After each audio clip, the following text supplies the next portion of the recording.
Kajian Fathul Bari Kitabul Manaqib.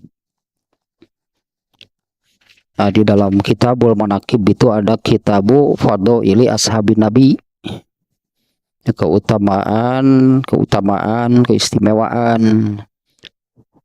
para sahabat Nabi Shallallahu Alaihi Wasallam. Ya, sampai dibuat khususnya di dalam kitab Sahih Bukhari, dan banyak juga diikuti oleh mukharrijnya, sebutannya mukharrij. Mukharrij itu ya seperti Imam Bukhari. Kalau kita mendengar hadis itu kan riwayat siapa gitu kalau hadis ya. Nah, banyak diikuti juga oleh yang lain ya. Dimunculkan, diangkat itulahnya tentang keutamaan para sahabat Nabi SAW. Dan tentunya pasti demikian ya, karena mereka inilah ya manusia terbaik sepanjang masa. Itu kan, masa tidak punya keutamaan, masa tidak istimewa gitu ya. Yang ternyata kan keistimewaan, keutamaan mereka ini benang merahnya karena mereka ini mengamalkan ajaran Islam secara totalnya, bersungguh-sungguh, maksimal dan konsisten. Padahal sebelumnya mereka banyak ya sahabat-sahabat yang asalnya kafir, musyrik, menyembah berhala. Tapi perubahan mereka kan yang benar-benar berubah 180 derajat, dari manusia terburuk menjadi manusia terbaik. Nah, karena itu penyebabnya. Mereka benar-benar mengamalkan ajaran Islam itu secara total, bersungguh-sungguh, maksimalnya dalam setiap pengamalannya, dan konsisten sampai akhir hayat. Yang buahnya, hasilnya itunya dari yang demikian itu adalah mereka ini manusia yang masuk surga tanpa hisab. Nah, tentunya ya dari mereka banyak hal yang bisa kita teladani, yang bisa kita contoh, yang bisa kita ikuti. Nah, mereka bisa demikian itu karena mereka di bawah bimbingan, di bawah bimbingan, tuntunan, bidikan langsung Rasul SAW. Artinya mereka mengamalkan ajaran Islam yang di bawah pengawasan, tuntunan, bimbingan langsung dari Rasulullah SAW. Nah, masih bab ke-20 ya di dalam Sahih Bukhari-nya. Benar bab ke-20 ya. Di dalam Sahih Bukhari-nya ini digabung ya keutamaan Ammar bin Yasir, raksasanya Ammar bin Yasir itu ya raksasa tinggi besar yang sangat berpegang teguh dengan kebenaran. Nah, ada yang satu lagi yaitu tentang Hudzaifah. Nah, yang kemarin ya sampai di sini Hudzaifah itu semacam bahasa kitanya kalau sekarang itu kan kriminolog. Dia itu banyak memperhatikan hal-hal keburukan justru. Ya, seperti seorang ada ilmunya kan, kriminologi itu kan yang dipelajari tentang keburukan, tentang kejahatan, tentang kriminal. Nah, Hudzaifah itu ya sahabat yang mendalami hal tersebut. Nah, adapun Hudzaifahnya sendiri dikenal dengan sebutan seteru kemunafikan dan kawan keterbukaan. Nah, Hudzaifah itu dikenalnya seorang sahabat lawan itu dari kemunafikan. Hudzaifah sangat membenci dan sangat merendahkan ya di mata Hudzaifah itulah kemunafikan. Yang munafik itu adalah sesuatu yang hina, sesuatu yang rendah. Dan beliau itu ya Hudzaifah itu ya banyak memperhatikan perilaku tadilah kriminolog itunya, banyak memperhatikan, menjadi pemerhati, pemikir ya, tentang keburukan kalau saat itu gitu ya. Nah, keburukan dari para sahabat tidak ada. Ya, karena para sahabat itu kan orang yang meskipun itu kan dikenal dengan sebutannya masing-masing. Misalnya Sa'ad bin Abi Waqqas ya kemarin kalau nggak salah kan mendapat julukan singa yang menyembunyikan kukunya. Pendiam, itu orangnya pendiam, nggak banyak ngomong. Tapi ketika berperang ya iyalah singa namanya, dia ya luar biasa lah pokoknya gitu ya. Sampai oleh Umar bin Khattab kan diangkat sebagai jenderal perang, pemimpin perang di beberapa kali peperangan. Nah, meskipun dengan julukan masing-masing, tapi ada satu kesamaan dari semua sahabat. Ini yang oleh Rasulullah SAW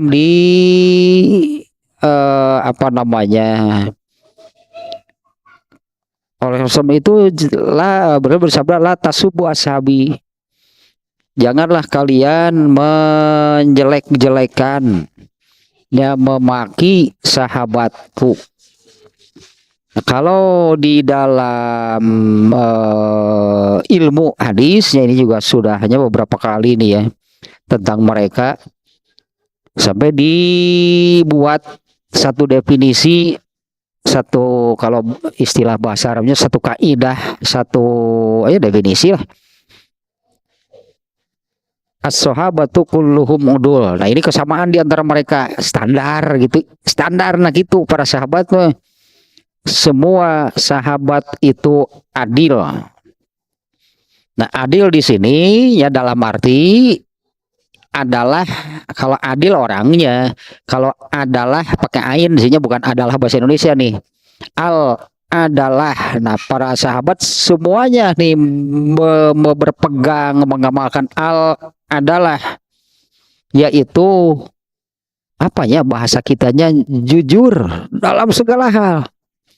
Nah, termasuk yang malam tadinya kebetulan Ammar bin Yasir ya Ammar bin Yasir ya mengatakan, barang siapa memiliki 3 perkara, maka dia indikasilah 3 perkara ini sebagai indikasi kesempurnaan iman. Yang pertama adalah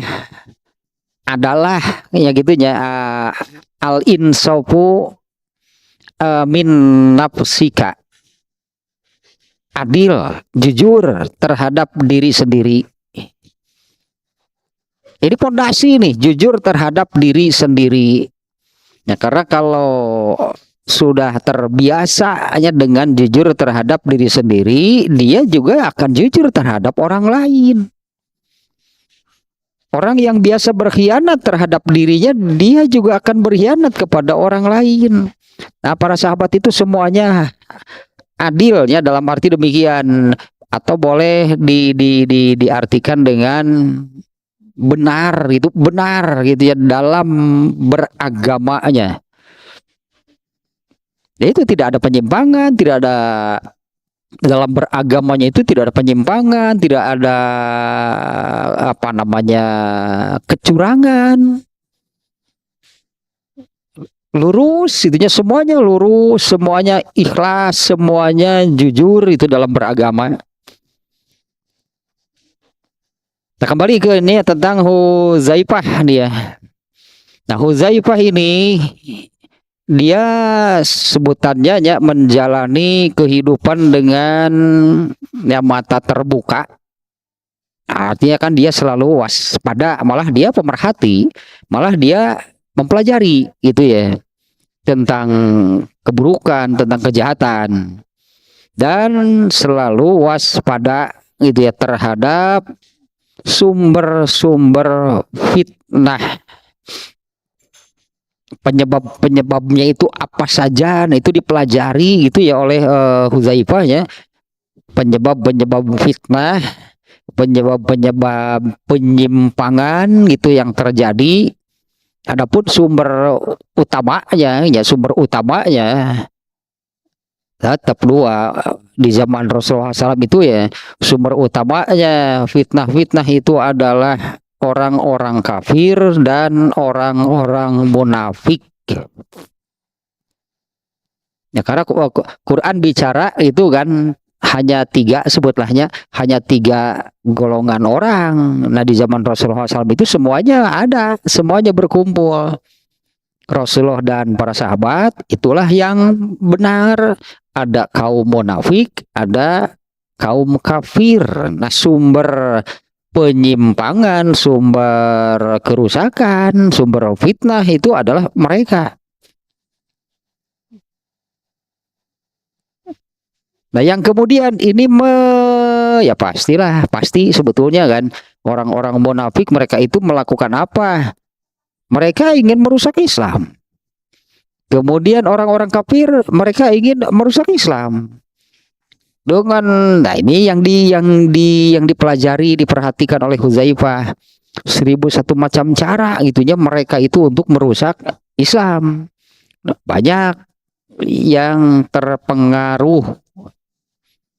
Dan itu dimulai dari khalifah ketiga.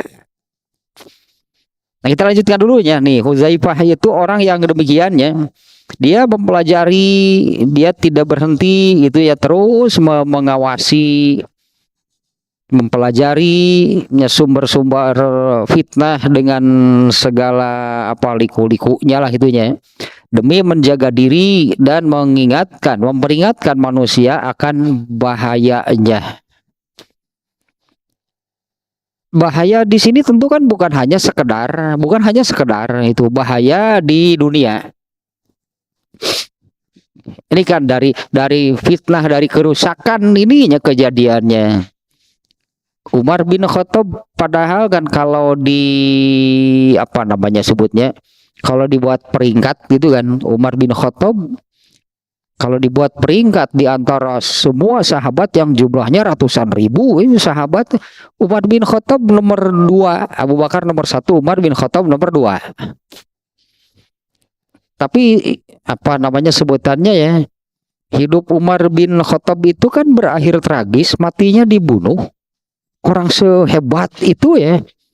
Ya orang sehebat itu kan matinya dibunuh oleh para hater nih, ada oleh para orang mereka yang membenci, oleh mereka yang menyukai kerusakan, penyimpangan, fitnah. Umar bin Khattab dibunuh, matinya, Utsman bin Affan dibunuh, Ali bin Abi Thalib dibunuh. Kalau Utsman bin Affan itu oleh siapa? Oleh orang Islam. Ali bin Abi Thalib oleh orang Islam. Nah, Hudzaifah itu yang mempelajari, memperhatikan hal-hal yang demikian ya, yang demi menjaga diri dan mengingatkan itu manusia akan bahayanya.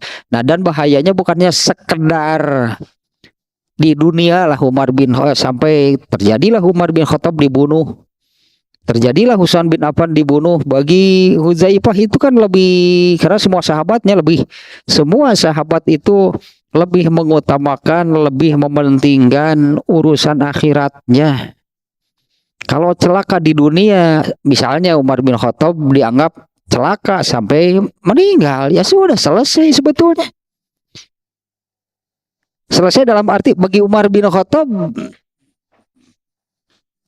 tidak dibunuh juga meninggal itu pasti.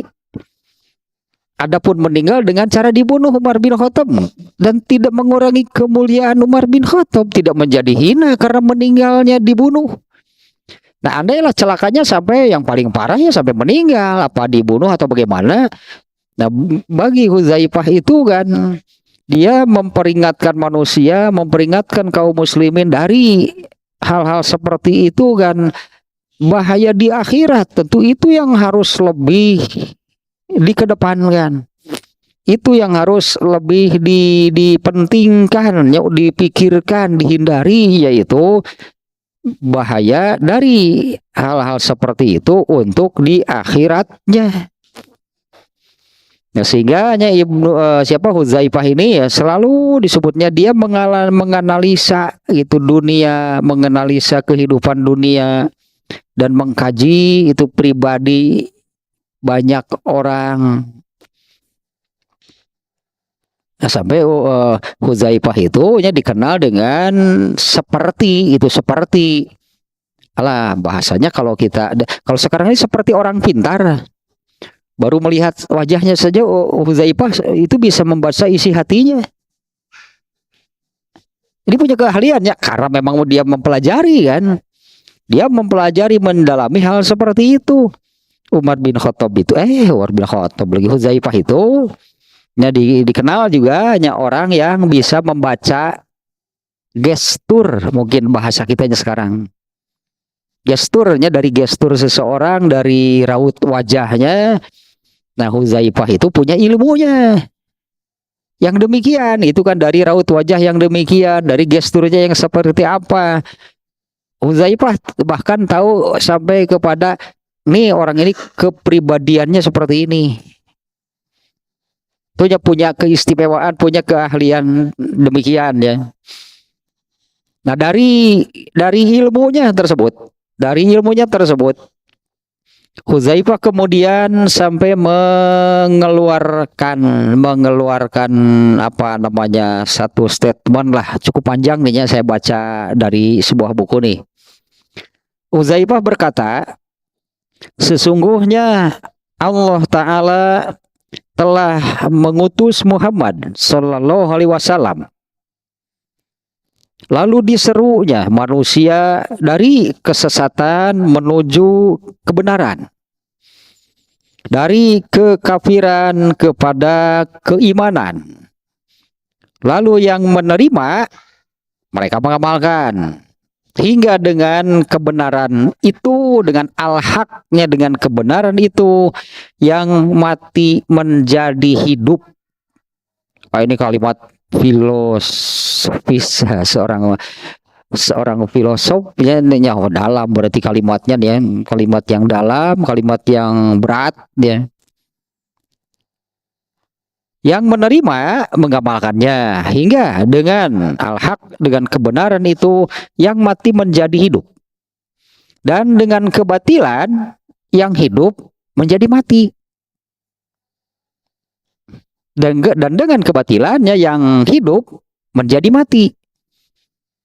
Kemudian masa kenabian berlalu dan datanglah masa kekhilafahan menurut mengikuti jejak beliau. Ini sebagai pengganti ya. Arti khalifah itu pengganti. Khalifah Rasulullah itu pengganti Rasulullah. Artinya yang memimpin kaum muslimin ketika ada Rasulullah, pastilah Rasulullah ya pemimpinnya. Nah, kemudian masa kenabian berlalu dan datanglah masa kekhilafahan yang mengikuti jejak Rasulullah SAW.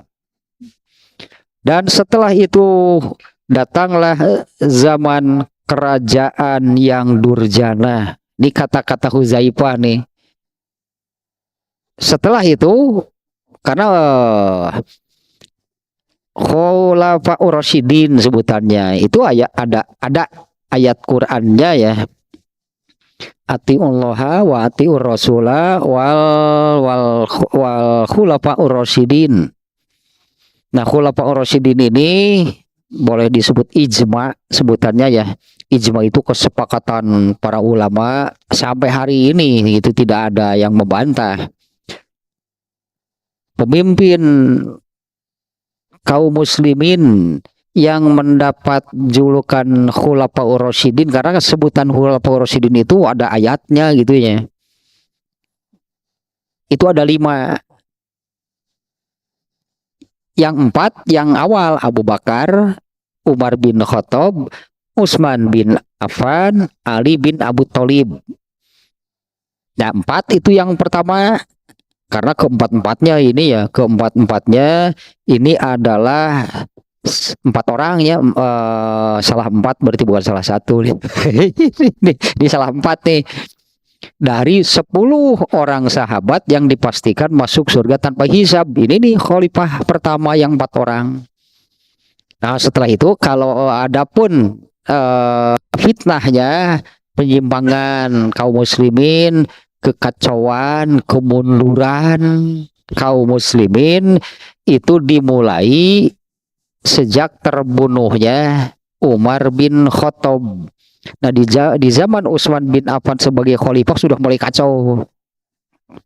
Kaum muslimin sudah mulai kacau nih ya. Padahal sahabat masih banyak. Ya sahabat masih banyak ya, sampai ke khalifah yang 4 ini sahabat itu masih banyak. Ya, bahkan Ammar bin Yasir kan meninggalnya di usia 93. Mengalami perang Siffin ya, gugurnya di perang Siffin. Umar bin Khattab itu meninggalnya umur 85. Kurang lebih ya, ketika Umar bin Khattab hijrah, Ibnu Umar itu umurnya belasan lah, sekitar 10 mungkin 10 tahun ya. Nah, kemudian meninggal tahun 85. Berarti kan umurnya meninggalnya umur 85 tahun, berarti sekitar tahun 75 Hijriah. Panjang berarti, sementara kekhalifahan yang 4 ini berapa tahun? Nah di zaman kekhalifahan yang ketiga ya, Utsman bin Affan, nah ini sudah mulai fitnah, huru-hara, kekacauan. Nah bahkan kan Utsman bin Affan pun ya kekuasaannya itu direbut, itu dikudeta oleh para pemberontak lah. Nah mereka ini yang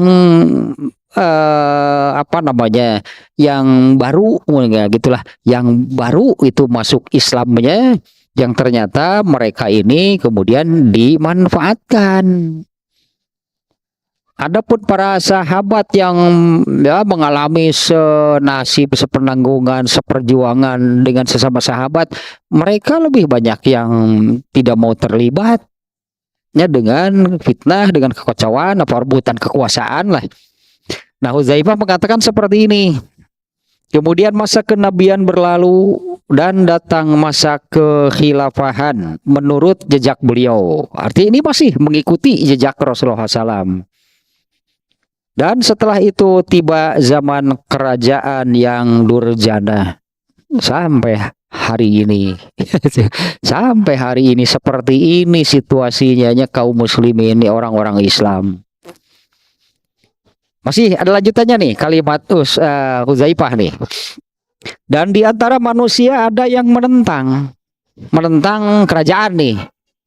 Di antara manusia ada yang menentang nih kerajaan yang durjana tersebut, baik dengan hati maupun dengan tangan serta lisannya. Artinya aktif nih. Bukan hanya hatinya yang menentang kerajaan yang durjana itu, tapi juga dia aktif ya secara lisan juga dengan tindakan.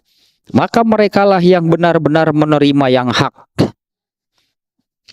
Dan di antara mereka ada yang menentang dengan hati dan lisannya tanpa mengikut sertakan tangannya, artinya tidak melakukan apapun ya, hanya dengan lisannya seperti orasi mungkinlahnya, mengingatkan, kemudian menyampaikan gitulahnya tentang penentangan terhadap kerajaan tersebut, tapi tidak ikut terlibat, tidak aktif terlibat.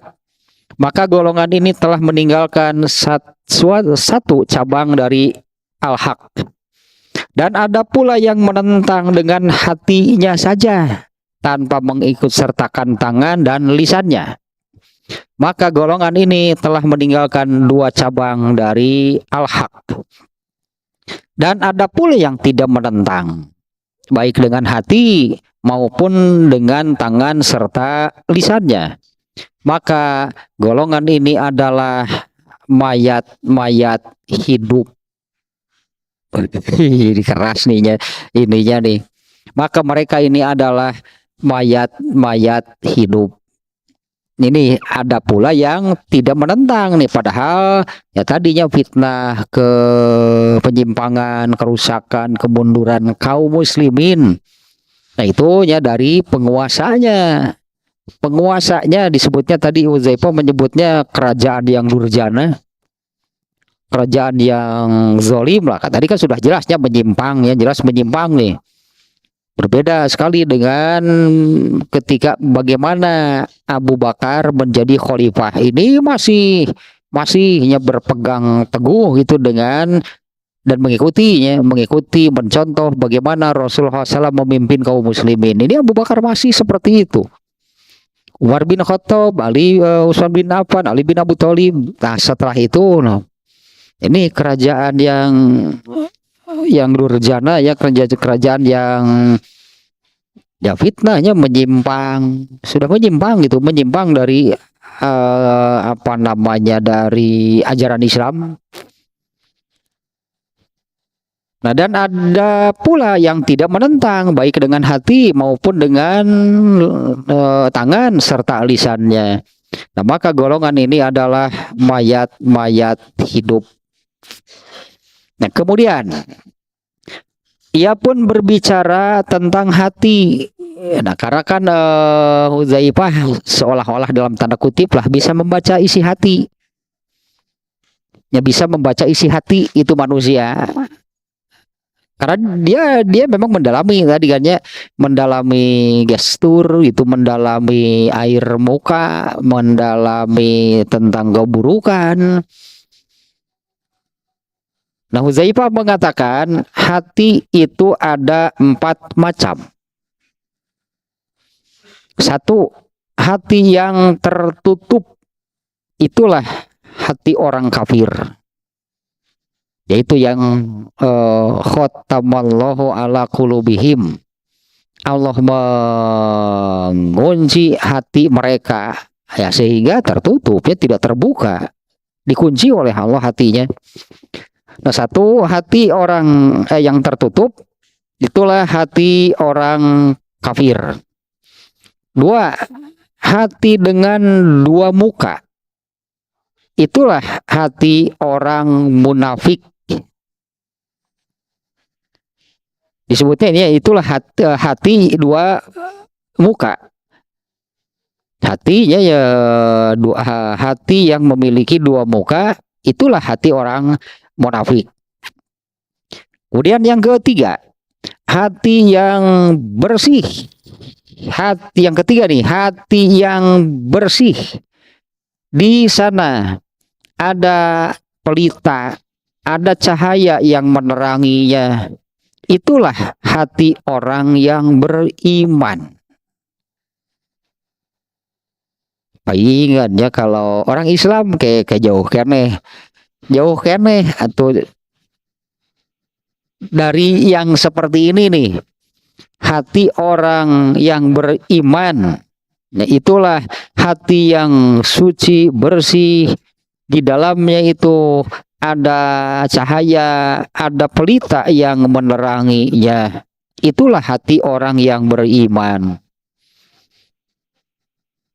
Kemudian yang keempat, hati yang diisi dengan keimanan dan kemunafikan.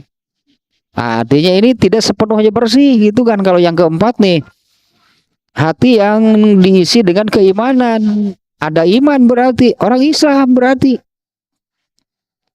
ada iman, iya berarti agamanya Islam. Nah, yang keempatnya orang yang hatinya, atau orang yang hati itu bukan orang sihnya, hati yang diisi keimanan dan kemunafikan. Perumpamaannya, keimanan itu laksana sebatang kayu yang dihidupi air yang bersih. Ya, perumpamaannya, keimanan itu laksana sebatang kayu yang dihidupi air yang bersih. Sementara kemunafikan, nah ini kan karena di dalam hatinya itu keimanan ada, hanya kemunafikan juga ada. Nah, perumpamaannya keimanan itu laksana sebatang kayu yang dihidupi air yang bersih. Sementara kemunafikan itu tak ubahnya bisul yang diairi atau yang berisi cairan darah dan nanah. Nah, busuk memang gitu kan, kemunafikan itu busuk. Huzaifah kan sangat membencinya, sangat membenci itu kemunafikan. Nah, bahkan kan Huzaifah itu dikenalnya sebagai seterunya kemunafikan, kawan keterbukaan. Nah, kemunafikan di dalam hati itu tak ubahnya bisul yang berisi cairan darah dan nanah. Maka, nah kalau hati yang seperti ini artinya yang ada dua, di dalam hatinya ada dua, keimanan dan kemunafikan. Maka mana di antara keduanya yang lebih kuat, itulah yang menang. Nah, disebutnya perang batin, ya, perang batin, perang seseorang gitunya, di dalam hatinya ada keimanan dan kemunafikan, perang eta mas umur hidupnya selama kemunafikan masih ada di dalam hatinya akan terus berseteru dengan keimanan. Mana yang lebih kuat, itulah yang menang. Keimanannya bukan hilang, tapi dikalahkan sehingga keimanannya tidak berdaya, berarti kan, maka kemunafikanlah yang menguasainya. Bukan berubah jadi kafir, bukan. Tapi keimanannya tidak berdaya karena dikalahkan oleh kemunafikan.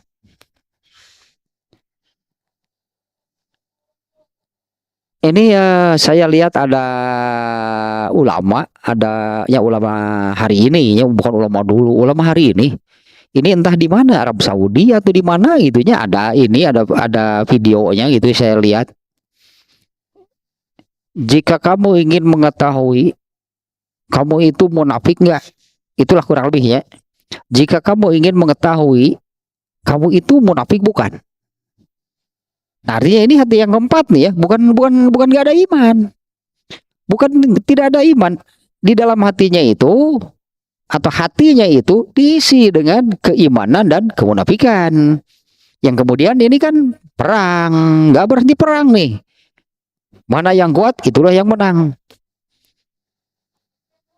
Nah, jika kamu ingin mengetahui kamu itu munafik atau bukan, jangan tanya orang lain. Tapi tanyalah, lihatlah diri sendiri. Indikasinya dari sholat subuh. Jika kamu konsisten sholat subuh di awal waktu berjamaah gitu ya, bagi laki-laki begitulah.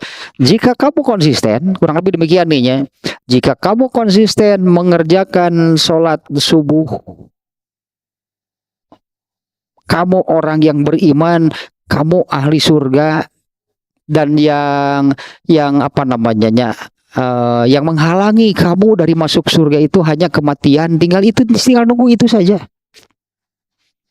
Tapi kalau bangun subuh itu terasa berat, tidak konsisten ya, kadang bisa bangun subuh sholat berjamaah, apalagi yang ya sholat subuhnya itu ketika kapan saja dia bangun, dan dia bangun itu hanya untuk karena mau ke kantor kah? Ya, jadi bangunnya itu karena mau ke kantor nih, kesiangan pan ngagurubug lagi. Hai kaberangan salat subuh mah hare da teu ngagurubug. Kalem kalem. Jadi salat subuhnya itu ya kapan saja dia bangun, dan bangunnya itu karena dia mau tadilah ke kantor kah, ke sekolah kah, atau kegiatan apa, dia bangunnya karena mau itu. Nah, ketika bangun barulah dia sholat subuh. Ketahuilah munafik kamu itulah, kalau di munafik kamu itu. Nah, ini maknanya seperti ini. Atau di dalam diri kamu itu ada kemunafikan, atau kemunafikan di dalam diri kamu itu lebih besar sehingga mengalahkan keimanannya. Ini sekali lagi ini yang terakhir nih ya. Atau kita ulang lagi nih dari awal nih. Menurut Hudzaifah, hati itu ada 4 macam. Satu, hati yang tertutup. Wah, ini sudah kalau dalam ayat apa ya? Ini yang kenapa sih sampai ada ayat yang demikian? Khotamallahu ala qulubihim. Allah mematri. Allah dilas pintunya. Artinya ini sudah nggak mungkin lagi terbuka nih pintu kalau oleh Allah sudah dipatri, oleh Allah sudah disegel gitu ya. Hati manusia yang seperti itu sudah nggak akan terbuka lagi. Dalam arti hidayah nggak akan bisa masuk. Pasti celaka orang seperti ini. Nah, orang-orang yang demikian itu adalah orang-orang yang dia memang sudah bertekad untuk kafir sampai mati. Sehingga dengan sebutannya, dengan arus, dengan gelombang apa namanya penjelasan ilmu yang bagaimanapun yang datang kepada dirinya mental semuanya, karena pintunya sudah disegel oleh Allah, nggak bisa terbuka lagi. Nah, orang-orang yang demikian itu adalah orang-orang yang sudah bertekad, saya akan kafir sampai mati. Itu yang dialami oleh Abu Lahab, Abu Jahal contohnya. Padahal Abu Jahal kan dia mengakui, bukan menerima. Dia mengakui Islam itu benar, tapi kan hatinya sudah disegel, sudah dilas oleh Allah. Nah, itunya orang kafir yang demikian yang dimaksud. Kemudian yang kedua adalah hati yang bermuka dua. Itulah hati orang munafik. Dengan catatan orang munafik di zaman Rasulullah, sekelompok orang yang pemimpinnya adalah Abdullah bin Ubay. Dia ini kafir yang berpura-pura masuk Islam. Jadi kafir nih mereka ini. Tapi bermuka, artinya kan mereka bermuka, mereka menampakkan Islam. Yang ketiga adalah, nah ini hati yang, orang yang beriman itu yang mestinya seperti ini berenya hatinya. Yaitu orang-orang yang hati yang suci bersih. Di dalamnya itu ada cahaya yang menerangi. Itulah hatinya orang yang beriman. Nah, yang keempat, orang yang di dalam hatinya ada keimanan, tapi juga ada kemunafikan. Kalau keimanan itu ibarat sebatang kayu yang dihidupi oleh air yang bersih, sementara kemunafikan tak ubahnya bisul yang berisi cairan, darah, dan nanah. Maka di antara keduanya, mana yang lebih kuat, itulah yang menang. Ini masih baru ya, masih baru. Tadi udah lama juga sih, hanya saya tadi ambil gitu aja. Ini videonya nih. Ya ada itunya orang apa namanya, orang Arab sih. Ulama di Arab, mungkin entah Arab Saudi, karena kalau menyebut Arab belum tentu Arab Saudi. Ini entah di mana, di Mesir kan. Tapi kurang lebih isinya demikian. Jika kamu ingin tahu yang ini, mungkin nih yang keempat nih. Jika kamu ingin tahu, boleh disebut seperti ini. Jika kamu ingin tahu di dalam hati kamu ada kemunafikan nggak? Kuat nggak? Gitunya. Ininya nih, kemunafikannya ini kuat ya nih. Keberadaannya itu di dalam hatinya itu kuat nggak? Bisa nggak mengalahkan keimanan kamu nggak? Nih kalau menurut Hudzaifah di sini. Jangan tanya orang lain, tapi lihatlah diri sendiri. Indikasinya adalah pada sholat subuh. Ya, apabila sholat subuhnya itu konsisten, sholat subuhnya di awal waktu, itunya tidak pernah terlewatkan, maka kamu orang yang beriman. dan yang menjadi penghalang antara kamu dengan surga itu hanya kematian. Nah, penghalang sebutnya, penghalang antara kamu dan surga itu hanya kematian. Nah, adapun jika untuk mengerjakan sholat subuh itu terasa berat, jadi kalaupun melaksanakan tidak selang-seling rasdan ya itu. Kadang mengerjakan, seringnya enggak lah, mending gitu deh. Kadang mengerjakan loh, seringnya enggak. Nah, kalau seperti itu, ya ketahuilah itu bahwa pada diri kamu itu ada kemunafikan, bahkan menyebut kamu itu munafik. Tapi kalau mau menyebut munafik kan kafir. Persisnya ini nih, seperti yang dikatakan Hudzaifah, berarti di dalam diri kamu itu ada kemunafikan dan kemunafikannya kuat, itu mengalahkan keimanan kamu. Dari sholat subuh indikasinya. Jadi kalau mengerjakan sholat subuh itu yang terserah, bukan terserah, ya kumaha hudang lah, jam sabaraha.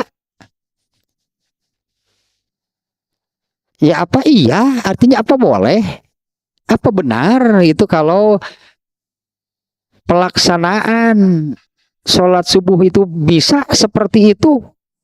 Artinya ya jam berapa saja kalau kita bangun. Ya kita bangunnya mau jam berapa? Kita bangun tuh. Nah, kita bangunnya mau jam berapa? Nah, apa benar pelaksanaan demikian? Tapi ada juga yang mengatakan, nggak apa-apa. Ya pokoknya sholat saja ketika bangun. Nabi juga pernah kesiangan. Kumaha itu. Nabi juga pernah kesiangan. Benar, Nabi kan pernah kesiangan. Waktu pulang dari perang Tabuk, itu kan perjalanan malam hari, ketika mendekati waktu subuh, para sahabat sudah kepayahan, itulah sudah sangat capek, minta istirahat. Rasulullah tadinya, wah bahaya ini, Rasulullah nggak langsung mengiyakan sebetulnya. Bahaya ini kalau tidur sekarang, kita mau bangun jam berapa? Tapi bolehlah asal itu kan. Nah, ini kan gak sembarangan Rasulullah kesiangan, ini masalahnya seperti ini. Kalau sudah kepayahan, kelelahan, Rasulullah juga merasakan hal yang sama. Tapi bolehlah kita istirahat, kan dengan catatan siapa yang nggak akan tidur nanti begitu kalau datang waktu subuh, tetap kan diminta bangunkan semuanya, sholat berjamaah. Kan anger sebetulnya. Ada Bilal, saya sanggup. Nah, Rasulullah baru itunya. Ya, kalau begitu kita istirahat semuanya. Nah, baru demikian itu setelah yakin Bilal nih akan membangunkan. Ternyata akan Allah menakdirkan lain. Bilal juga sama capek, kelelahan, akhirnya tidur juga. Dan sampai lewat waktu subuhnya habis, semuanya bangun ketika matahari sudah tinggi. Bahkan yang menyebabkan mereka bangun itu karena sudah terasa panas. Geus kapoe kurang mata. Dan Rasulullah yang pertama bangun itu hanya satu kali terjadi kan, dengan latar belakang seperti tadi kan. Malah gitu, hadis itu dijadikan seolah-olah bebas bangun jam berapa saja, pokoknya nanti kalau bangun sholat subuh. Kan Nabi juga pernah kesiangan gitu ya, anggar di alasan teh. Hanya bedanya kalau Nabi hanya sekali, Nabi itu hanya pernah, kalau kita sering. Dan nerangkeun kitu nanti beri seserian deh. Cik atuh tad lah. Kumaha tad ieu teh nepi ka kieu ge ka kusut kieu ieu teh. Bebas artinya. Ya bebas demikian ya. Maka ya bangunlah itu, kerjakanlah sholat subuh itu ketika bangun. Kemudian lah berdalil kan hadis tadi, Rasulullah juga pernah kesiangan. Hanya bedanya kalau Rasulullah pernah, kita ini tiap hari beri seserian. Artinya benar maksudnya kan. maknya ya beda jeung Nabi bener. Apaan dia tuh nyebutnya gak beda. Beda nanti Nabi mah pernah, orang mah sering, ay beda jeung Nabi bener gitu. Da ustad nanti bari seserian, bener umat nanti karena itu, aya nanti jam sabaraha we salat subuh nanti. Ya umatnya itu ya. Ya umat si ustad itu berarti bangunnya, salat subuhnya jam berapa saja. Dan kenapa bangunnya kesiangan? Unggal penting begadang jam 2, setengah 3 sore nanti. Terus apa saja? Main game, aduh. Piraku tidak dosa lah gitulahnya. Masa seperti itu tidak berdosa? Sah nggak salat subuhnya? Nyesah dan Nabi pernah. Saya tuh ngobrol sih kata tanda. Saya tuh tanda gue mah itu kekusut ya tanda. Nah kembali ke sini nih, kita lanjutkan nih. Jadi pengalaman yang Hudzaifah yang luas nih tentang kejahatan, kemudian karena memang didalami oleh Hudzaifah. Kemudian ketekunannya gitunya untuk melawan dan menentangnya. Ini menyebabkan lidah sebutannya dan kata-kata dari Hudzaifah itu tajam. Pikajarian nunjuk orang mah sakapeungeun pikajarian itu kata-kata dari Hudzaifah mah nya tajam, artinya kan menyayat, berartinya menyebabkan luka. Nah, sekali waktu dia pernah datang kepada Rasulullah SAW, dia mengatakan, saya datang menemui Rasulullah SAW. Kemudian aku berkata kepada beliau, wahai Rasulullah, lidahku ini tajam terhadap keluargaku dan aku khawatir kalau hal itu akan menyebabkan aku masuk neraka. Tuh anger etan dipikasieun deh. Itu nya selalu yang lebih dikedepankan.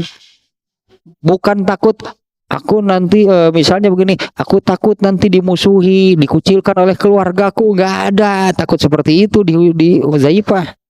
Coba sekali lagi nih, yang ditakutkan tetap nanti di akhirat bagaimana. Nah, aku datang menemui Rasulullah SAW. Kemudian aku berkata, wahai Rasulullah, lidahku ini tajam terhadap keluargaku. Dan aku khawatir kalau hal itu akan menyebabkanku masuk neraka. Bukan karena aku takut menyakiti keluargaku, aku takut dikucilkan, dimusuhi keluargaku, nggak ada urusan jeung Hudzaifah jeung nu karitu. Aku khawatir ya, aku takut kalau hal itu akan menyebabkan aku masuk neraka. Kemudian Rasulullah SAW bersabda, kenapa kamu tidak beristighfar? Itu ya dari Rasulullah SAW ya. Kenapa kamu tidak beristighfar? Hudzaifah menjawab, sungguh aku beristighfar kepada Allah tiap hari itu 100 kali. Luar biasa memang jadinya para sahabatnya. Ini selalu nih dari ini ya, kejadian ini yang ditakutkan Hudzaifah. Aku takut kalau itu kata-kata aku terhadap keluargaku yang ya gitulah Hudzaifah. Itu kan dari pengalaman, tadinya pengalaman tentang keburukan. Artinya Hudzaifah ini kalau mengingatkan keburukan tajam artinya ya. Kalau mengingatkan keburukan suka menekan keras itu ya kan. Ya karena Hudzaifah kan mempelajari kriminologi dipelajari. Dan yang ditakutkan oleh Hudzaifah itu adalah akibat buruk di akhirat. Jadi contoh jelas nih. Ya Hudzaifah tidak mengkhawatirkan kata-kataku ini tajam terhadap keluargaku, tapi Hudzaifah tidak takut dengan keluarganya. Misalnya demikian itunya, aku takut nih aku dimusuhi, dijauhi, dikucilkan oleh keluargaku. Nggak ada kekhawatiran, nggak ada ketakutan seperti itu. Aku takut kalau aku masuk neraka, itunya dengan kata-kataku yang tajam tersebut.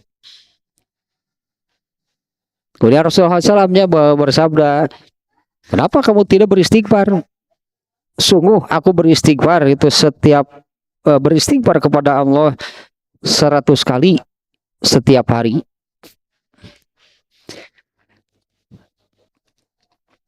Ya, kita lanjutkan nih. Ya, Hudzaifahnya yang dikenal sebagai musuhnya kemunafikan dan sahabatnya keterbukaan. Ada satu kejadian besar nih bagi Hudzaifah, ini peristiwa besar nih, yaitu bapaknya yang bernama Husail bin Yabir namanya. Karena Hudzaifah pun masuk Islamnya diajak oleh bapaknya kan, dengan saudaranya 3 orang kan. Husail bin Yabir, bapaknya Hudzaifah, kemudian Hudzaifah dan saudaranya Sofwan. Nah, ini ada tragedi, tragedi ini benar namanya tragedi bahasa kitanya nih. Bapaknya Hudzaifah itu gugur di perang Uhud, syahid di perang Uhud, tapi bukan oleh musuh. Nah, ini nih yang kurang tidak mengenakan nih bagi Hudzaifah. Tapi gugurnya itu oleh orang Islam sendiri yang ya terjadi salah sasaran mungkin lahnya. Dikiranya bapaknya Hudzaifah itu kafir, ya dalam perang ya seperti itulah situasinya kan, kalau tidak membunuh ya dibunuh. Nah, ketika mau dibunuhnya itu Hudzaifah melihat tapi dari kejauhan. Jadi Hudzaifah menyaksikan sendiri itu ya, bapaknya ya dibunuh lah dalam perang itu ya. Dari kejauhan, dan Hudzaifah berteriak-teriak, tapi kan situasinya dalam perang. Hudzaifah sampai berteriak-teriaknya, ayahku, itu ayahku, jangan dibunuh, itu ayahku. Tapi Allah menakdirkan lain. Ya bapaknya harus syahid, ya milik bapak nama. Bapaknya harus syahid di perang Uhud. Ya meskipun ya gugurnya itu oleh kawannya atau sesama kaum muslimin. Nah, setelah perang selesai, ya ternyata hal itu terungkap itulahnya bahwa salah seorang dari yang terbunuh atau yang dibunuh oleh kaum muslimin itu adalah ternyata sesama muslim, bapaknya Hudzaifah Al-Yamani. Semuanya diliputi suasana duka yang mendalam. Tapi Hudzaifah sambil melihat, nah ini gestur ya kan, Hudzaifah nih sambil melihat gitunya satu persatu nih para sahabat yang ketika mengetahui bahwa mereka salah bunuh, semuanya terdiam, diliputinya kesedihan dan penyesalan. Nah, Hudzaifah memandangi satu persatu para sahabat, kemudian dia mengatakan, semoga Allah mengampuni tuan-tuan semuanya. Ia adalah sebaik-baik penyayang. Luar biasa nih, nggak ada marah itu Hudzaifah kepada sesama sahabat. Dia mengatakan seperti ini ya, karena para sahabat juga memandang darinya air muka dan gestur mereka itu menunjukkan penyesalan yang mendalam karena telah salah sasaran. Tapi Hudzaifah dia mengatakan seperti ininya sambil memandangi ya para sahabat satu persatu. Hudzaifah mengatakan, semoga Allah mengampuni tuan-tuan, ia adalah sebaik-baik penyayang. Nah, kemudian Rasulullah SAW memerintahkan, ya setelah selesainya peperangan, Rasulullah SAW memerintahkan agar membayar diat, ya disebutkannya diat ya, bagi yang membunuh bapaknya Hudzaifah. Nah, itu ketentuan, itu harus dilakukan. Karena ini tidak dikisos ya, ini tidak dikisos karena ini kan pembunuhan tidak sengaja, tapi aturannya di dalam Islam itu harus membayar diat. Diat itu menyerahkan sejumlah uang kepada keluarga korban. Ya Huzaifah berarti ya kepada Huzaifah. Tetapi Huzaifah menolak. Ya menolak untuk apa namanya? Menolak untuk menerima gitu ya. Menolak untuk menerima diat atau uang tebusan itu, dan Huzaifah memerintahkan agar uang diat itu dibagikan saja kepada kaum muslimin. Yang ternyata hal itu semakin menambah rasa hormat, rasa apa namanya kasih dan sayang itu di antara semua sahabat kepada Huzaifah al-Yamani, dan juga mendapatkan ya itulah penilaian yang tinggi, itulah penilaian yang tinggi dari Rasulullah Sallallahu Alaihi Wasallam.